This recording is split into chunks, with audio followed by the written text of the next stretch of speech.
All right. Well, welcome to another episode of Married to Real Estate. Summertime edition. It is summertime edition. We are in the middle of July already. So July 2023. And today we're going to jump right into it and give you some quick hits here.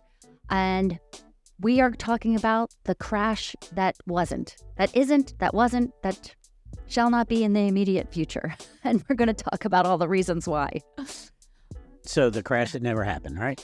Right. And so just roll with it. I know. Well, I mean, everybody, for example, Elon Musk was talking about, there's going to be a crash coming. Well, that's very much geared towards commercial real estate, a whole nother animal, and we're not even going to discuss that today. So what we're discussing today is residential real estate. And there are a lot of people sitting on the sidelines waiting for this crash to come so that they can jump in. And I think as many people and a lot of data, lots of data is out there to support this. This isn't just the real estate industry pushing it. There are economists from all walks of life and all different disciplines looking at historical data dating back decades. And what we're seeing with the Fed and the increases in the rates and with the inventory that we have right now, there are many reasons and some specific points of why this is not 2008. We are not going to experience a crash. And if you are waiting for that, you are going to miss out.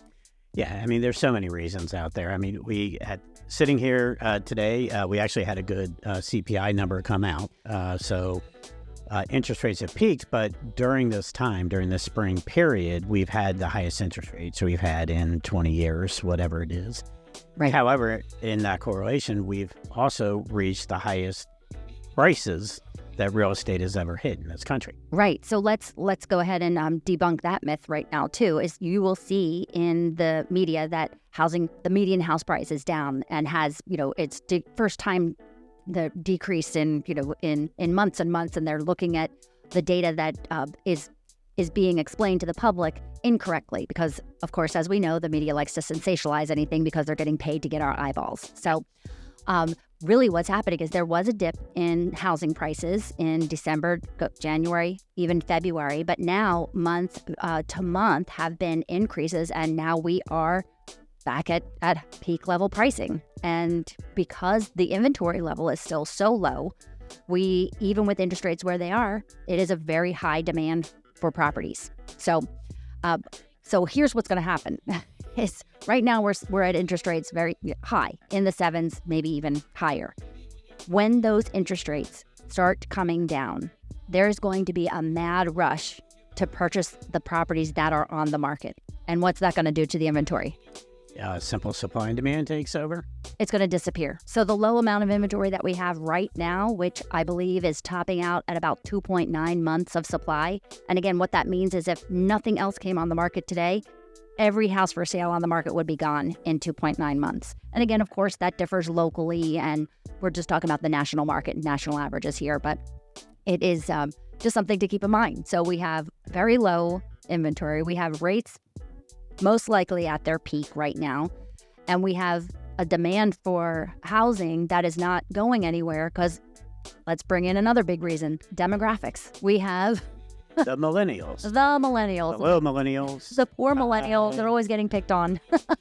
But millennials are approaching and are in their prime homebuyer years. So believe it or not, millennials are in their late 20s and they're approaching the 30s. And they are in their prime home buying years. And bigger than the baby boomers. Most people don't know that, but millennial demographics, bigger than baby boomers.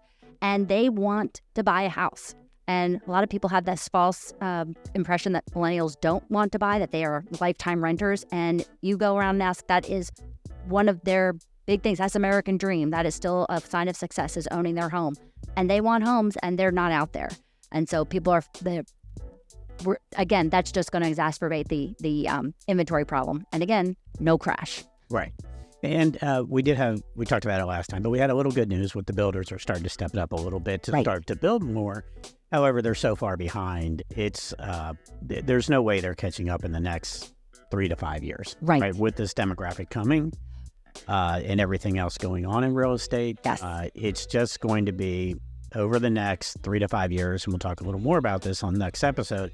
there is going to be more people that want to buy homes than there are homes available for them to buy, which Right. means you can't have a crash and you can't have falling prices in a scenario like that. Right. It's silly, comparison, but if you had 1 million shares of Apple and you had, 1.1 million people that wanted to buy it, the price is going to stabilize and go up, right? If you only had 500,000 people that wanted to buy 1 million shares, well, it may go down a little bit, right? Right. So when you have more buyers than there are sellers, simple economics take over, and you can't have a crash. Correct. And again, you can't have a bubble or a crash when there's not something to sell. There's not an overabundance of it, like you just the example. So to sum it up, all the talk about real estate and residential real estate crashing, there's no hidden or ghost foreclosure market that's going to flood the market with properties. None of that is happening. We have a huge demographic coming in, and a third of people own their homes outright. So a third of houses in the United States, the owners owe them free and clear. So right there, 30% of the market. I believe the next 30% of the market that has equity have an enormous amount of equity in their homes. So people aren't just going to give up on their mortgage payment and walk away. So there are, again, so many reasons. If you would like some more information, please give us a call. We are happy to talk about this. I'm always happy to talk about it over coffee for sure. Sounds good. All right. Well, thank you for joining us, and we will get some more timely topics next time. Sounds good.